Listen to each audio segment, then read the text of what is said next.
Steve Taylor's High School Star of the Week. I'm Nick Marconi here with Steve Taylor, Tom Cole, and Terry Crosby. We've got a very exciting show for you today. We've got a great shooter coming out of Elmwood. His name is Bryce, and he happens to be a relative of mine. We also have an NLL basketball team, boys. They did a great job. We've got a St. John's tennis player, and we got a guy down in Florida. He's 7'5", and he's only 15 years old. Guys, take it away. Hey everybody, welcome to another exciting edition, and I can't tell you how nice it is to have old TC back in studio. Yes. You know, we tried to have Nick fill in, and that just was an utter failure. I mean, we apologize once again to all the viewers out there. You know, it's hard to replace Tom Cole. But we figured out real quick that Nick Marconi is definitely not the replacement. Hi Nick.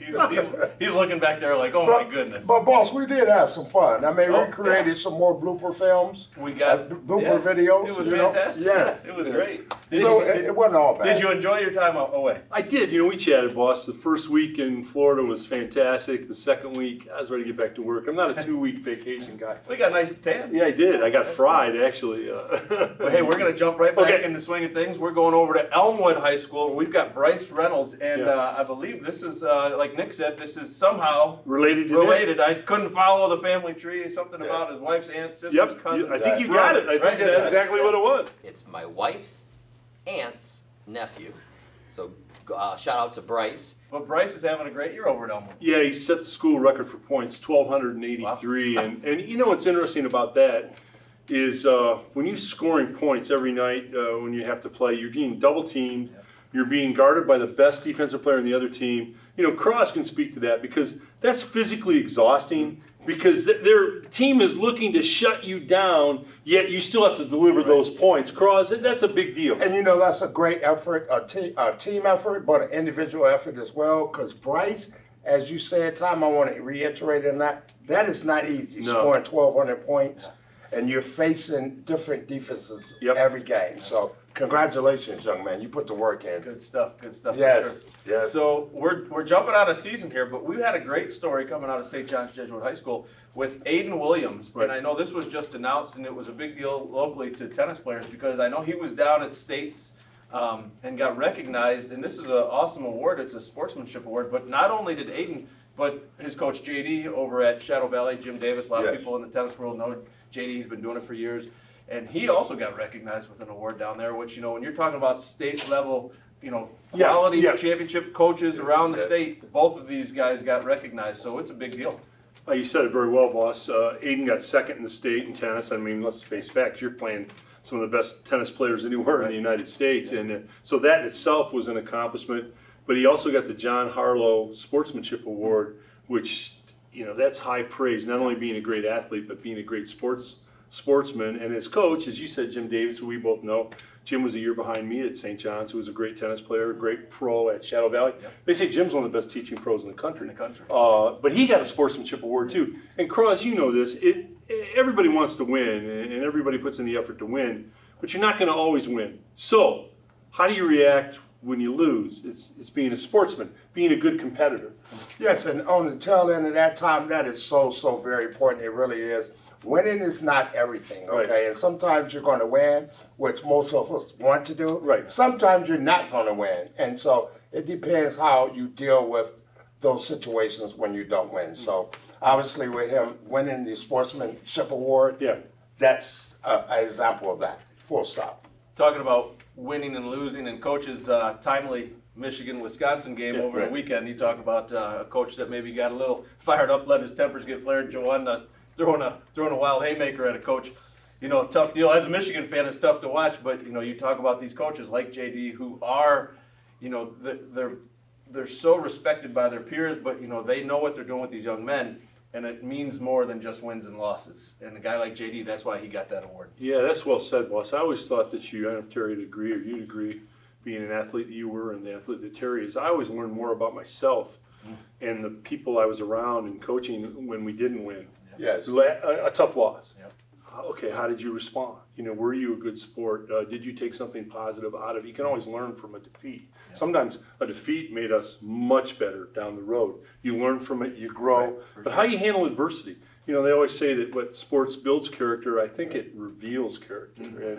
And hopefully the Michigan coach, he's a good coach and was a great player. Yep. Maybe he grows from that. Right. Hopefully he does. And you know, I've always learned, Tom, again on the tail end of what you just said, winning is very, very important. Right. But it's just as important in regards to how you deal with losing. Yeah, I agree. Okay, so just trying to keep a sure. level head and a good attitude.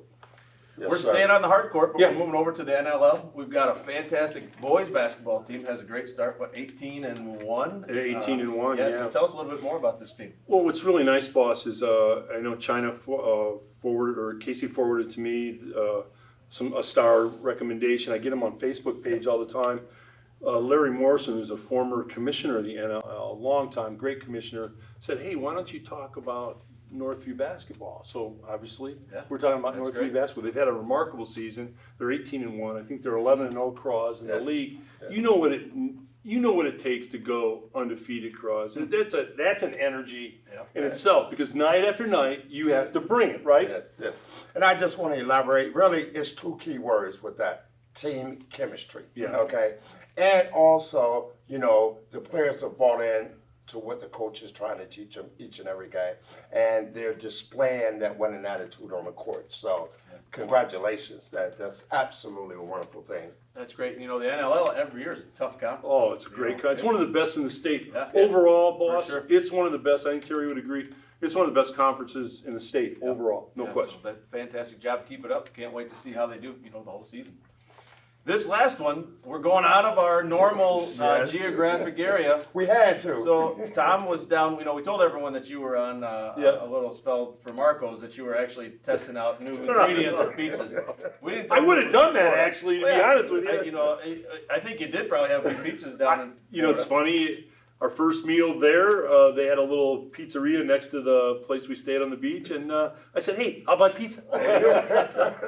Well, you also though found an I did. unbelievable story out of Florida where we've got the tallest 15-year-old in the world In the world. playing basketball down at IMG. Yeah, it's Steve Taylor, High School Stars, has gone worldwide and global now. I came across it was in the paper in Florida, and I thought, this has got to be a Steve Taylor star. He's got an academy down there, IMG Academy, High School Academy. He's 15 years old. He's 7'5". He's the tallest 15-year-old in the world, not just in the United States. And guys, he can play. Shoots the three. I mean, prolific shooter of the three. Obviously a shot blocker. Cross, you'd love this. I mean, to stuff the basketball, boss, here's what he does. He stands underneath the hoop. He's got the wing spread, right? Yes. So he stands underneath the hoop. He does not jump. He takes the basketball and just goes. That's what he does. Oliver Rioux, the Big O. You might want to remember that name. Oliver Heard it here Rioux, first. the Big O, 7'5", the tallest 15-year-old in the country. But sometimes the guy's tall, and they're just tall. Cross knows this, but they can't play. Right. This guy can play, so you're going to be looking at, I think, a superstar. And Cross, I thought of you. You always want to take it to the basket back in the day, right? I'm saying you take it to the basket with a Big O. I'm saying she's coming back outside, Cross. Oh, man. Somebody have to agree to that time. There'll be no going to the basket. Yeah. I'll be floating them threes. Yeah, from floating the threes. I like it, from like Cross. 35. Floating the But threes. yeah, in saying that, obviously we were looking at it, maybe an NBA prospect Oh, for yeah, the future. absolutely, yeah. And he may possibly break Akeem Olajuwon 3,000. I think 680. Stays blocks. healthy. Yep. He's going to be something special. That is phenomenal story, and thanks for sharing. Yeah, that. great story. Thanks for bringing it back to Yeah. Florida. That's Yeah. awesome. Glad to have you back. Thanks, and, boss. Thanks for tuning in. A little bit better than last week, so hopefully you keep tuning in. If you liked having Nick, we could make room for him. We could put him right here between two of us, and we could just poke fun at him the whole show. Boss, could we get, Nick's not in the room, so I can say this now, because he doesn't read the scripts or watch the show, so, can we do a Nick puppet? We could just hand puppet him in That'd be great. and do a kind of talking Nick, Like, you what are the, I don't want to say a dummy, but No, just a hand puppet Nick. Maybe a sock puppet with There we go. Marconi on it or Sock something. puppet. I think we got it in the budget. Thanks for tuning in. As always, big shout out to Marco's Pizza for helping support the show. All the athletes, probably not the 7'5".